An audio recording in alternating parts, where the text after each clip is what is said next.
내 몸을 건강하게 지키기 위한 황금 같은 시간, 데일리 건강 시작하겠습니다. 오늘은 피부과 전문의 임숙희 원장님과 함께 해볼 텐데요. 원장님 어서 오세요. 네, 안녕하세요. 임숙희입니다. 반갑습니다. 자, 오늘은 어떤 질환에 대해서 이야기 나눠볼까요? 네, 우리 몸은 피부에 염증이라는 현상이 나타나면 육안으로 붉어지거나 붓거나 때로는 진물이 나기도 하고 통증이 있습니다. 여드름도 피지로 인해 피부에 발생하는 염증 증상인데요. 이때 피부 속에서는 여드름 부위의 혈관들이 팽창하면서 염증에 관여하는 세포들이 모여들어 한바탕 전쟁을 치르게 됩니다. 전쟁이 끝나고 염증이 없어진 후에도 한동안 늘어진 혈관과 염증 반응에 의해 생성된 물질로 피부에 흔적이 남게 됩니다. 사람이라면 누구나 쉽게 겪게 되는 피부의 정상적인 회복 반응이죠. 그러나 시간이 지나도 흔적이 사라지지 않는 경우 큰 스트레스를 받을 수 있습니다. 그래서 오늘은 여드름이 지나간 자리에 남은 색소 침착, 검붉은 자국, 곰보처럼 깊게 패인 흉터 등 여드름의 후유증에 대해 이야기를 나눠보겠습니다. 네, 오늘은 임숙희 원장님과 함께 여드름의 후유증과 그 치료 방법에 대해서 자세히 알아보겠습니다. 자, 사실 근데 여드름만으로도 스트레스가 큰데 피부에 남는 자국 그리고 흉터까지 고민인 분들이 참 많은데요. 근데 여드름이 있는 분들이라면 이 여드름 흉터가 누구나 다 생기는 건지 이게 참 궁금해요, 선생님. 네, 특히 심한 여드름 스트레스로 바쁜 시간을 쪼개서 내원하시는 직장인과 학생들을 보면서 안타까운 마음이 큽니다. 여드름 붉은 자국이나 색소 침착은 시간의 차이는 있으나 자연적으로 대개 호전됩니다. 다만 여드름을 앓는 대부분의 사람들이 붉은 자국이나 색소 침착을 경과 중에 다소라도 경험하고 패인 여드름 흉터보다 더 쉽게 눈에 띄기 때문에 오히려 흉터에 비하여 대인관계에 지장을 받는 부분이 좀 더 큽니다. 근데 우리가 흔히 알고 있는 여드름 흉터나 그런 자국이 어떻게 좀 나눠질 수 있을까요? 네, 여드름이 지나간 흔적은 불긋불긋한 붉은 자국, 검갈색의 검은 칙칙한 색소 침착, 움푹 꺼진 패인 흉터 세 가지로 크게 정리할 수 있습니다. 네. 대부분의 환자들은 자국, 색소 침착과 패인 흉터를 모두 흉터라고 표현합니다. 물론 여드름 붉은 자국과 검갈색의 색소 침착도 넓은 의미의 흉터로 간주할 수 있습니다. 그러나 패인 여드름 흉터는 자연적으로 치료가 되지 않아 반드시 적극적인 치료가 필요합니다. 또한 색소 침착이나 여드름 붉은 자국은 시간의 차이가 있으나 시간이 지나면 자연적으로 호전되는 면에서 다릅니다. 다만 여드름을 앓는 대부분의 사람들이 붉은 자국이나 색소 침착을 경과 중에 다소라도 경험하고 쉽게 눈에 띄기 때문에 대인관계에서 지장을 받는 흉터로 인식하고 패인 흉터보다 더 쉽게 더 많이 스트레스를 받죠. 자, 그러면은 저희가 여드름 자국부터 먼저 좀 살펴보도록 하겠습니다. 여드름 있는 사람 대부분이 여드름으로 인한 색소 침착 경험한다 하셨는데 이런 색소 침착이 오래 남는 이유는 뭘까요? 네, 염증에서 회복한 후 자국이 좀 더 강하게 오래 남는 분들이 있는데요. 염증 정도가 심하거나 체질에 따르거나 나이가 드신 분일수록 더욱 뚜렷합니다. 네. 이와 반면 염증이 없이 피부 속에 하얀 알갱이처럼 고여 있거나 모공을 눌러보면 살짝 허연 피지가 나오는 흰 여드름은 대개 자국이 남지 않습니다. 그러나 나이가 들수록 겉으로는 흰 여드름처럼 보이지만 피부 속에서는 미세한 염증이 진행되고 있다가 정작 여드름이 가라앉고 난 후에 예상치 못했던 자국이 남는 경우가 있습니다. 이러한 자국들은 처음엔 선홍색을 띠다가 한두 달 지나면서 흑갈색으로 변했다가 대부분 자연적으로 서서히 없어집니다. 하지만 시간이 최소 6개월 이상 걸린다고 보는 게 좋습니다. 네, 6개월 이상이나 걸리는군요.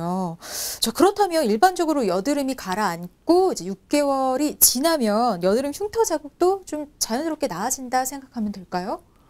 네, 6개월이 지났음에도 색소 침착이 안 없어진다고 문의하시는 분들도 계시는데 여드름 자국이 자연적으로 완전히 없어지려면 여드름이 가라앉은 부위에 재발이 6개월에서 1년 이상은 없어야 합니다.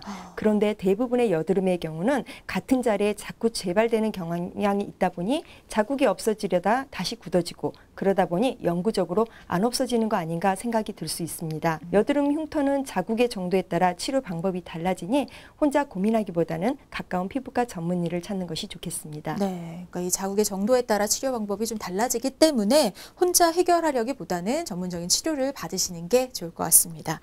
자, 근데 흔히 만지면 흉터 생긴다 이런 얘기 많이 하잖아요. 그럼 여드름이 올라왔을 때 짜지 않으면, 그러니까 손으로 만지지 않으면 이런 자국이나 흉터는 안 생길까요? 네, 여드름 흉터는 솔직히 짜도 생기고 안 짜도 생길 수 있습니다. 네. 즉 여드름 자국과 흉터가 남느냐 안 남느냐, 얼마 동안 지속되느냐는 여드름의 상태와 지속기간 등 몇 가지 조건에 따라 달라질 수 있습니다. 네. 자, 어떤 병이든 마찬가지겠지만 여드름 흉터는 초기의 치료를 잘 받아야 더 효율적이라는 점 꼭 기억해 두시기 바랍니다. 자, 근데 또 다른 궁금증 좀 여쭤볼게요. 사실 뭐 여드름 자극, 여드름 흉터 사실 크게 구분 없이 사람들이 생각을 하거든요. 두 가지의 차이는 정확히 뭘까요, 선생님? 네, 일반적으로 여드름이 난 후 그 자리에 남는 붉은 자국이나 검갈색의 색소 침착을 여드름 자국이라고 정의합니다. 같은 부위의 여드름이 반복해서 생기지 않고 외부 자국이 없이 잘 관리한다면 시간이 지남에 따라 서서히 좋아지는데 짧게는 2, 3개월, 길게는 수년에 걸치더라도 결국 여드름만 종결되면 이들 자국 대부분은 자연스럽게 호전됩니다. 네. 반면 여드름이 생긴 자리에 다양한 깊이와 형태로 남는 피부 변형을 여드름 흉터로 분류하는데요. 일반적으로 여드름이 생긴 자리에 스스로 손톱으로 짜거나 긁어내어 2차적인 감염이 생기는 경우 이러한 흉터를 남게 되는 경우가 많습니다. 네. 여드름 흉터는 안타깝게도 시간이 지나도 스스로 치유되지 않기 때문에 주의가 필요합니다. 네. 자, 그렇다면 조기에 여드름 자국을 좀 치료할 수 있는 방법 어떤 것들 있는지 알아볼까요? 붉은 자국을 치료하는 데는 DDR 레이저나 엘빔 레이저, 클라리티 레이저와 같이 혈관을 타겟으로 치료할 수 있는 레이저류를 주로 사용합니다. 대부분은 약간 따가운 정도의 가벼운 통증을 경험하고 시술 직후부터 일상적인 모든 생활이 가능하며 딱지가 생기지 않아 대인관계에 지장을 받지 않습니다. 아울러 엘케어와 같이 피부세포의 건강한 기능을 회복하도록 돕는 재생케어를 병행하면 레이저 치료를 줄이면서도 피부가 전반적으로 건강한 결과 톤을 회복하게 됩니다. 또한 검갈색의 색소 침착은 멜라닌 색소를 제거하는 레이저 토닝과 미백 케어 등을 받으면 빠르게 호전시킬 수 있습니다. 그렇군요. 자, 그럼 이번에는 여드름 흉터를 치료하는 방법도 알아보겠습니다. 여드름 자국과 치료하는 방법이 많이 다른가요? 네, 여드름 흉터 치료의 경우는 움푹 패인 정도에 따라 또는 모양에 따라 치료 방법이 달라집니다. 네. 패인 흉터는 단순한 케어 중심의 치료로는 회복이 어렵기 때문에 결국 전문 흉터 개선 레이저의 선택이 필수 요소가 됩니다. 가장 정확한 것은 환자의 상태에 맞는 치료 계획을 짜는 것이 중요하기 때문에 피부과 전문의와 충분한 상담을 통해 결정하시는 것이 좋습니다. 네. 특히 여드름 흉터가 좀 많이 패인 상태라면 섬세한 치료가 필요할 것 같거든요. 이럴 때는 어떤 치료를 해야 할까요? 패인 흉터 치료는 흉터 부위 피부 속 진피층의 재생을 적극 촉진시켜야 하므로 레이저 시술이 불가피합니다. 최근에는 포텐자나 시크릿과 같이 마이크로 니들 프랙셔널 레이저와 스킨 부스터 주입요법을 병행하는 치료법으로 환자별 맞춤 치료를 하고 있습니다. 네. 이러한 프랙셔널 레이저 치료는 통증이 있어 국소 연고 마취가 필요하고 시술 후 2, 3일 정도, 물론 피부 타입이나 치료 강도에 따라 차이가 있습니다만 얼굴이 붉고 붓기가 생기게 됩니다.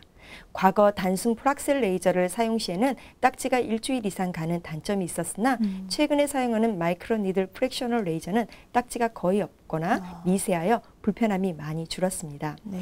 대개 이러한 치료는 3, 4주 정도 간격으로 수회 반복하게 됩니다. 아울러 프랙셔널 레이저 치료의 횟수를 줄이며 치료 효과를 높이기 위해 진피의 콜라겐 생성을 높여주는 스컬트라 시술이나 제네시스 케어, DDR 레이저 치료, 릴주란 주사요법 등을 다양하게 병행할 수 있습니다. 특히 쿠션 흉터 치료라는 별명을 가지고 있는 포텐자 레이저와 콜라겐 촉진제인 주베르, 레니스나 스컬트라 등을 당일 병행하는 시술요법이 최근 빠르고 높은 치료 효과로 인해서 많이 활용되고 있습니다. 네. 그럼에도 환자의 나이나 또 흉터의 기간에 따라 치료 기간이나 방법도 좀 달라질 것 같은데 어떨까요? 네, 나이나 흉터의 기간이 치료 결과에 절대적인 영향을 주지는 않습니다. 흉터가 발생한 지 6개월 미만이거나 젊은 나이일수록 같은 치료 횟수라도 좀 더 빠르게 높은 효과를 보이는 건 맞습니다만 개개인의 살성이나 영양 상태, 흉터의 딱딱하거나 깊은 정도, 모양 등등 치료에 영향을 미치는 요소가 매우 많기에 절대적으로 좋은 조건이나 절대적으로 부정적인 조건을 거론하기는 어렵습니다. 네. 분명한 것은 오래된 흉터라도 꾸준히 치료를 반복하면 조금씩 더 나은 효과를 얻으면서 충분히 좋은 결과를 볼 수 있습니다. 네. 다만 깊고 딱딱하게 패인 흉터의 경우 재건을 하기 위해서는 한 가지 시술보다는 여러 가지 복합 시술이 필요합니다. 네, 그러니까 그 자국이 있는 흉터에 따라서 여러 가지 복합 시술이 필요할 수도 있기 때문에 치료를 받기 전에 미리 계획을 잘 세우는 것도 중요할 것 같은데요. 흉터 치료 전에 고려해야 할 사항 어떤 게 있을까요? 네, 치료 후 2, 3일가량은 일상생활에 지장을 줄 수 있다는 점 생각해 주셔야 되겠고요. 네. 시술 효과가 천천히 나타나는 흉터 치료 특성상 레이저 종류보다는 오랜 시간 함께 치료할 수 있는 피부과를 선택하는 것이 중요하다고 봅니다. 치료 효과를 어느 정도 얻기까지는 개인의 상태에 따라 변수가 많지만 진행 과정에서 여러 방법들을 개인에 맞춰 조절하고 꾸준히 치료를 이어가면 분명 충분히 만족할 효과를 얻을 수 있습니다. 네. 자, 그러면 이번에는 시술이 아니라 연고처럼 이렇게 약을 이용해서 치료하는 방법에 대해서 알아볼게요. 그러니까 흉터 연고로 여드름 흉터를 치료할 수 있는지 이게 궁금해요, 선생님. 여드름 또는 여드름 흉터에 집에서 흔히 쓰는 연고를 사용하시는 경우가 있고 그것이 정말 효과가 있는지 질문을 받는 경우가 많습니다. 네. 흔히 인터넷에서 여드름을 짠 후에 마데카솔, 후시딘, 박트로반과 같은 그런 이제 익히 많이 들어본 연고들을 바르라고 조언하는 정보를 접하기도 하는데요. 네. 하지만 후시딘이나 박트로반 같은 연고는 피부의 세균 감염을 치료하기 위한 항생제 성분이 포함된 외용 약품입니다.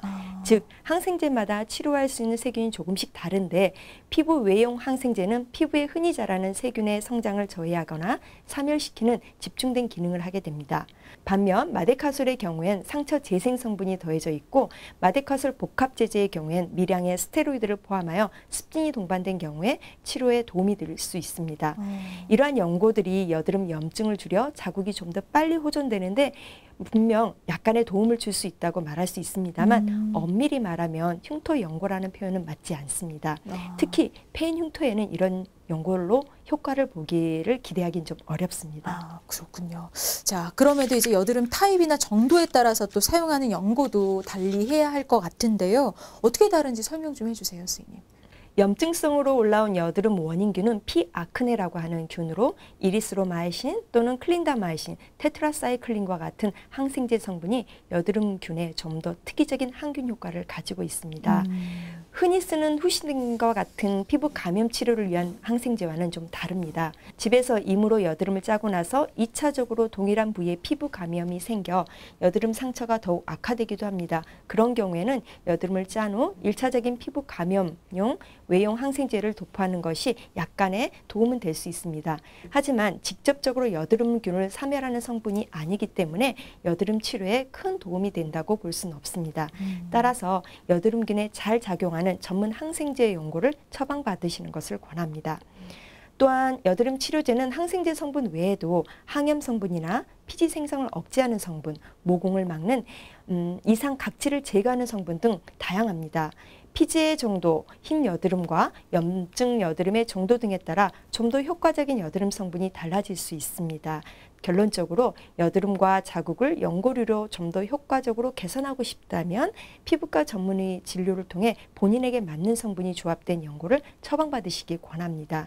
또 이미 여드름이 호전된 후에 남은 붉은 자국과 색소 침착의 경우라면 각 자국의 특성에 적합한 미백 성분이나 재생 성분이 들어있는 별도의 연고류를 처방받는 것도 도움이 됩니다.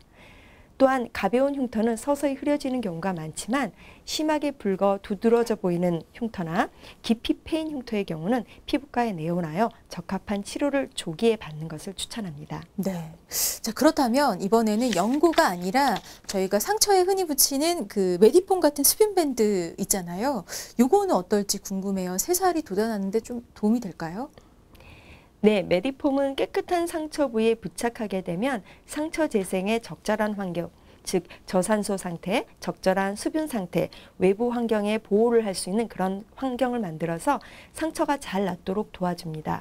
여드름을 짜고 난 뒤에 손으로 만지거나 화장품이 닿거나 하는 등의 외부 오염물질에 접촉하게 되면 2차적인 감염이 생겨 염증이 오래가거나 다시 재발하는 경우가 있습니다. 이 때문에 이럴 때마다 메디폼 등을 붙여 보호할 경우 이러한 감염을 예방하는 장점이 있습니다. 또한 여드름을 짜고 난 뒤에 미세하게 발생한 피부 손상의 회복을 촉진하는 데도 도움이 됩니다. 다만 메디폼을 도포하기 전에는 꼭 세안을 하여 깨끗한 피부에 부착하도록 하는 것이 중요합니다. 중요합니다. 네. 자, 이렇게 여드름의 자국과 흉터 치료법, 그 밖에 여러 치료법에 대해서 알아봤습니다. 자, 그래도 제일 좋은 건 아무래도 예방이 아닐까 싶습니다. 여드름, 흉터, 자국이 생기기 전에 예방할 수 있는 뭐 홈케어법 이런 게 있으면 좀 알려주시죠, 선생님. 일단 건강한 피부를 위해서는 적절하게 잘 씻는 것이 아주 중요하겠죠. 네. 클렌징은 여드름용 저자극성의 약산성 세안제를 사용하시는 것을 추천합니다. 단 저자극 세안제라도 여러 번 과도히 문지르거나 헹구기를 반복하는 것은 주의가 필요합니다. 지나친 클렌징은 오히려 피부를 자극해서 피지 분비를 더 유발할 수 있기 때문이죠. 필링젤을 하신다면 알갱이가 없는 부드러운 젤이나 크림 타입으로 사용하시고 피부 자극을 최소화하는 것이 좋습니다. 네. 흔히 쉽게 구할 수 있는 녹차 티백을 물에 적셔 염증 부위에 10분 정도 올려놓는 것도 염증을 진정하는 데 도움이 됩니다. 어느 것이든 과도하게 사용하기보다는 적절하게 사용하시기를 권하고 세안 후에는 보습제를 도포하는 것을 꼭 기억해 주셨으면 합니다. 네. 자, 기름진 음식이나 과도한 음주는 좀 피하고 스트레스는 줄이고 이렇게 건강한 생활 습관으로 건강한 피부도 평소에 잘 지키시기 바랍니다. 쉽게 풀어가는 건강 이야기 데일리 건강 오늘 여기까지고요. 임숙희 원장님과 함께했습니다. 원장님 고맙습니다. 네, 감사합니다.